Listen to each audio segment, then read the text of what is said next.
So hello everyone and welcome back, and I'm ecstatic to introduce one of my favorite clients, Bethany Jenkins. Bethany, thank you so much for coming on today. Happy to be here.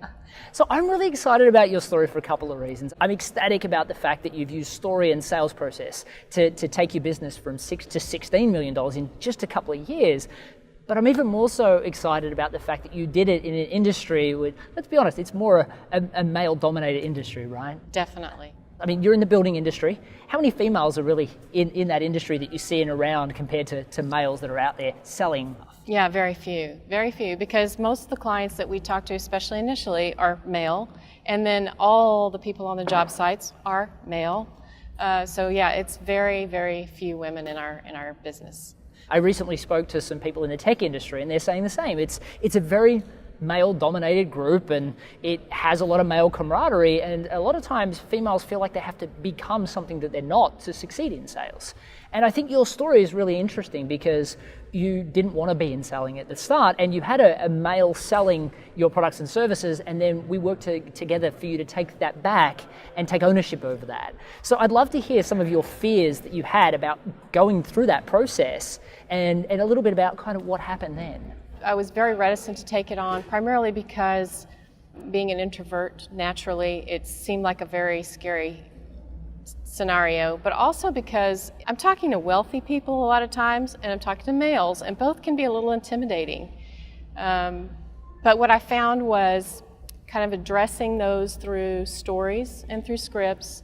I was able to pretty easily overcome that fear. And the thing that women have, I think, over males is they're intuitive, and a lot of times they're more empathetic and sometimes really good listeners.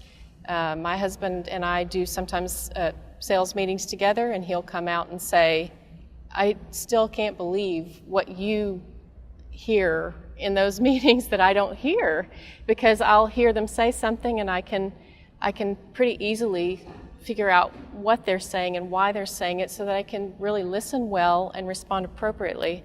And I think that is a huge advantage for a female, and especially a female introvert. I think for a lot of the females out there, there might be a lot of people watching that are like, I don't want to be in sales, or I don't think I can do sales. You were kind of in a pretty tough spot. I mean, you didn't want to be in selling, but you could see the person that you had hired to do this process of selling was letting you down. What were some of the mindset hurdles that you had to get over to really grab hold of this and run with it? The first thing was I had to really decide that it was worth it. I had to say, I realize that it's going to be hard, but it's also going to be worth it. And that was number one. The second thing was that I was really kind of surprised when you said, I think you would be good at this, because I just always assumed I'd be terrible at it. But the truth is, once you described how I could be good at it and I could visualize myself being good at it, I realized, you're right, I think I can do this. And that is when I was able to kind of make that shift.